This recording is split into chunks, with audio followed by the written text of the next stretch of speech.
Hey, Flip It Red, California. I'm Ann Elizabeth. I'm one of the moderators here at Flip It Red, where our goal is to flip as many seats from blue to red as possible.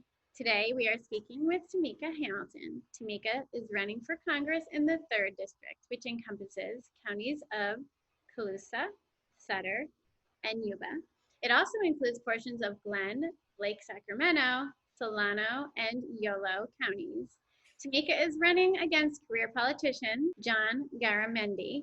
Since 1974, he's been in office. I read. Wow. Who will have been in Congress 12 years by the time his term ends on January 3rd, 2021, and Tamika takes over. How exciting, Tamika. I know. Tamika is a community advocate and an Air Force veteran who served 14 years and was deployed twice in the Middle East in support of Operation Enduring Freedom, the United States global war on terror. Amazing. Tamika is a mom of 4, wife of a Navy veteran and police officer, and she also serves the homeless ministry in her church and does outreach for homeless veterans. That's wonderful. This experience with homeless is what has motivated Tamika to take a stand for her community and run for Congress. Awesome. Well, thank you, Tamika, for being here today. Why don't you tell our community why you are running for Congress? So my journey started about 2 years ago, almost to date. I have been in the military 14 years active, and then the past 4 years I've been in a reserve status at Travis Air Force Base, which was also my last active duty station. And anyone that knows anyone in the military, the first thing they'll tell you is that it's like a world within a world. And when I came off active duty and I was nestled into a little cute town in California called Dixon, I saw California in a totally different light. And I was not, like most of us, pleased with what we were seeing. And I wanted to get involved. Up until the point of running for Congress, I'd never been involved in any Republican groups, any conservative circles, anything like that. I'm just a regular person running for office because I saw the need and I thought about my community, like you mentioned, the homelessness. We have the highest homeless population here in California and the highest homeless veteran population here in California. And most importantly, my children. I have 4 children and my youngest is 2. And I really thought, and I don't want to say the word fear, but there was a little bit of fear attached to the fact that, how we're raising them, the values that we're raising them with, they're not going to be able to be free to live in this country the way that they should be if I don't get involved. And so this is how it all began.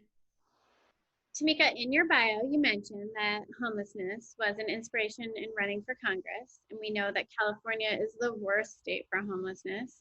In talking about homeless veterans, one of your issues is Veterans Affairs, which we'll talk about next, and this is frustrating to me, and it should be to anyone who really takes a moment to think for themselves. We hear Democrats talk about helping the homeless, but vehemently voting against Veteran Affairs and funding for veterans.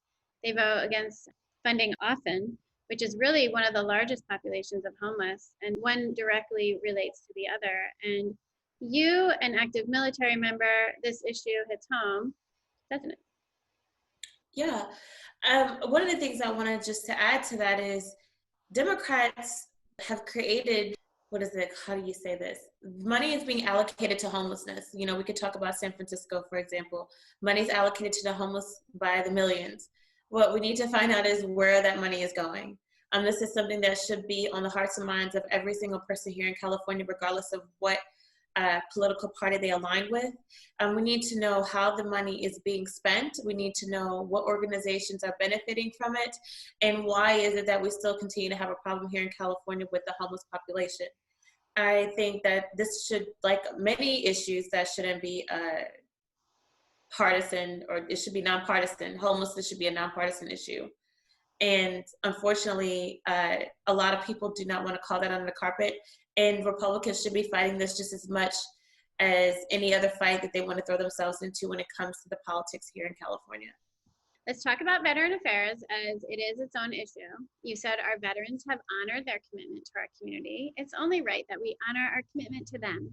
Veterans who have honorably served our country deserve the assurance of knowing that they will have full access to healthcare, medical services, and the promises our country has made to ensure a full transition back to a civilian life.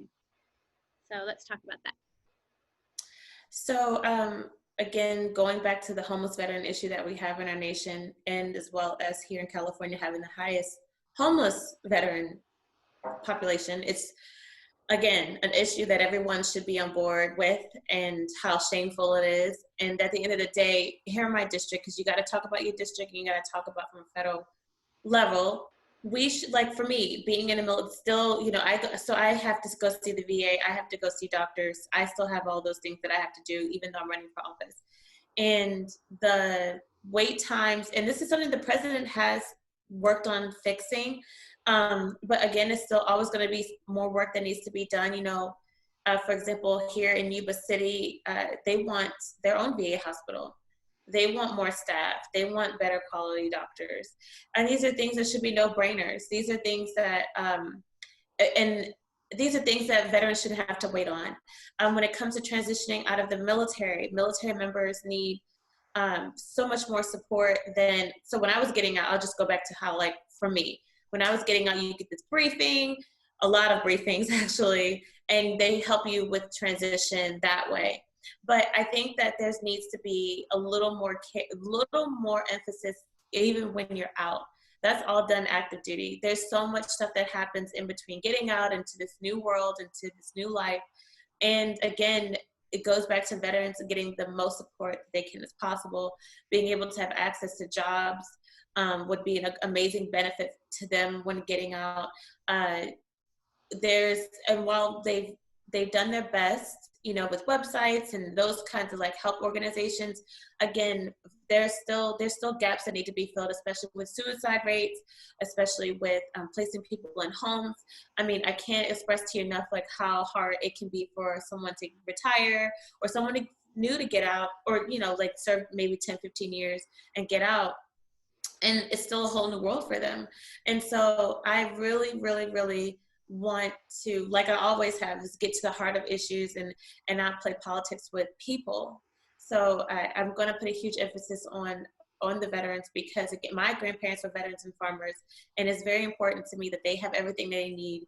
And I think that most Americans, if they found out some of the gaps that needed to be closed, they would be more than willing to step up to the plate and offer that support. And then we can give federal tax incentives, you know, those kinds of things, businesses that want to hire veterans at a faster rate. Like, these are all these things that can be accomplished if, again, it's on a platform that a lot of people, that, you know, they can see, and they can see me, they can see a veteran themselves and in me as a candidate or as a congresswoman, and say, okay, you know, she really cares about what's happening, and they have a voice. Yep. I'd like to talk about water, because you have a lot of farming in your area, and it's such an important issue in California, water rights. I think probably more than any other state, because water is a political chess piece. So as a Congress member, what would you do to help California, especially our main industry, farming, with water? Unfortunately, this goes back to the state, right, when it comes to water. And as a congresswoman, I can advocate all day for water rights. I need to also support candidates and local Republicans to push for that as well. And one of the main goals that I have is getting that water storage that so many farmers have been asking for decades. And I think that if people really understood how water impacts not only the environment, but impacts your everyday life, they would think differently about it. Because I think California, again, like you just mentioned, it should not be a ploy, especially when it comes to the farmers, because they sustain America. They sustain almost 80% of Americans. And I think at the end of the day, we can all agree that we can come up with solutions that are only not healthy for the people, but also beneficial to the environment. I said farming was our main industry, but our top moneymaker is taxes. California is so heavily taxed, and I just saw a gas vote, another gas hike yet again, but new taxes are weekly, it seems. So what do you think about taxes in California?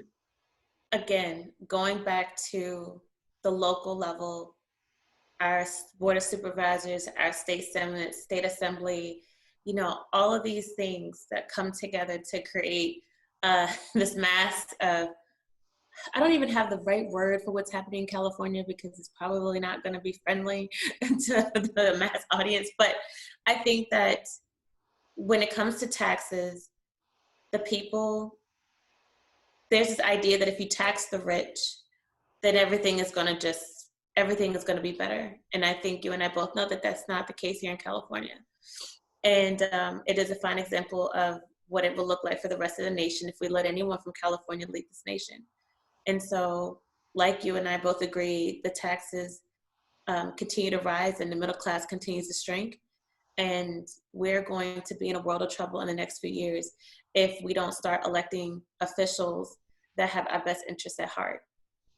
Tamika, you said in regards to healthcare, I'm opposed to a single-payer healthcare system. I believe in the free market. The free market produces competition needed for medical practitioners to develop groundbreaking treatments for some of our most pressing healthcare crises. So, what is your plan to help with healthcare?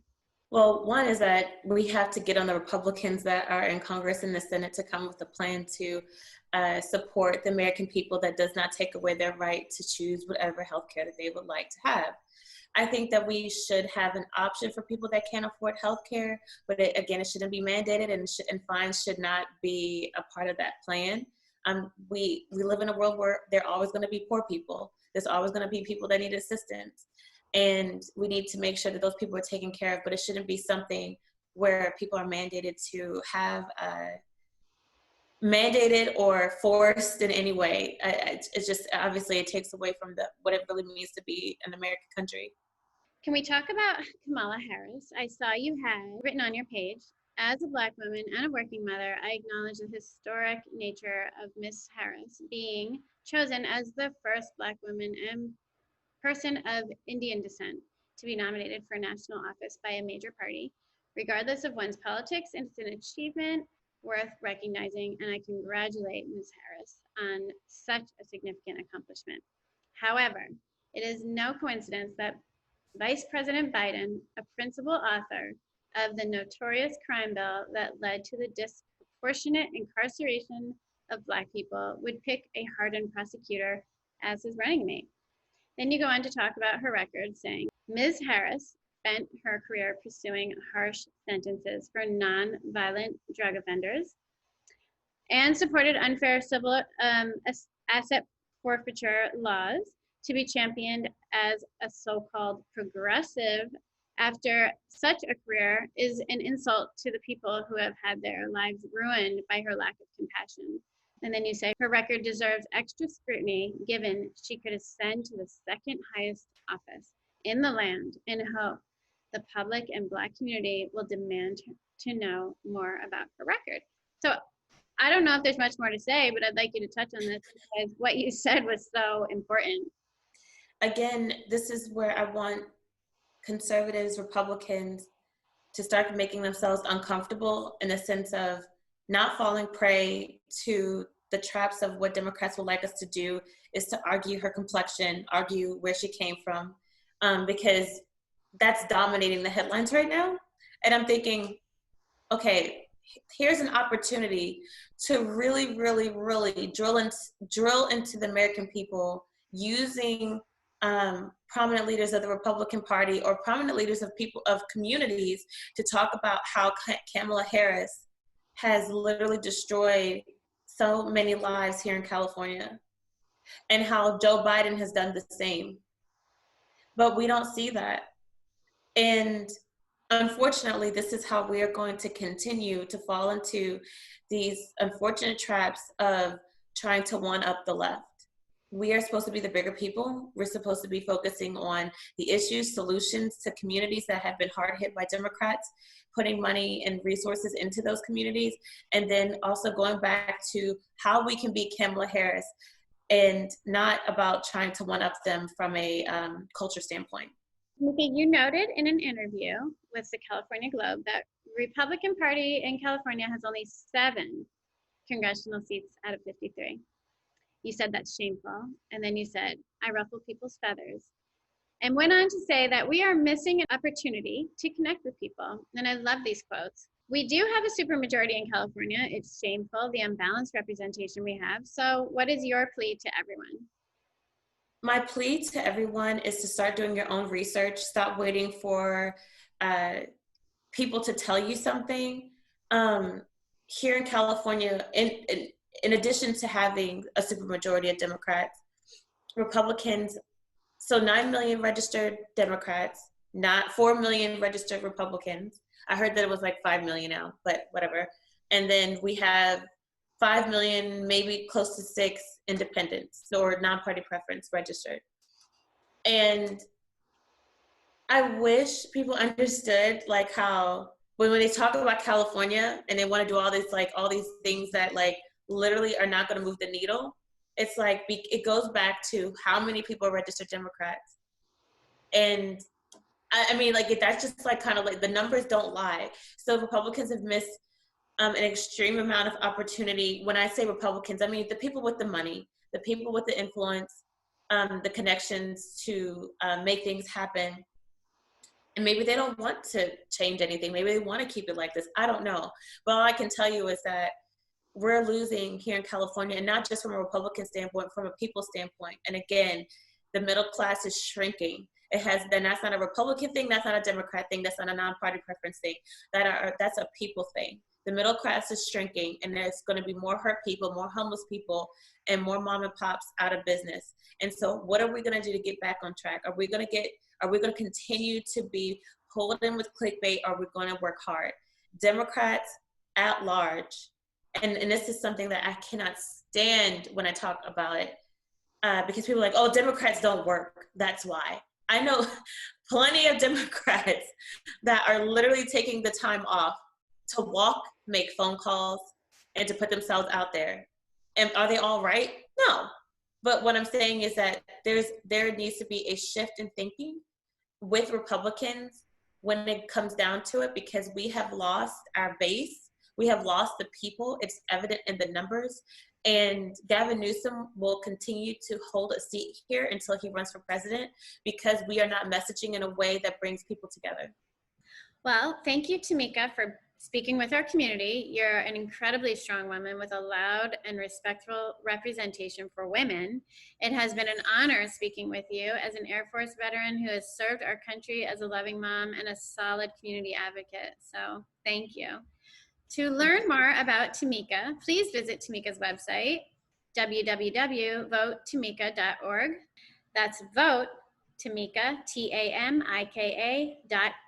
And please give, and give big. We don't have Hollywood elitists or Silicon Valley billionaires on our side, so all our contributions add up so much. Let's get Tamika elected for California Congress in the 3rd. Thank you, Tamika. It has Thank you so much. Privilege. Thank you.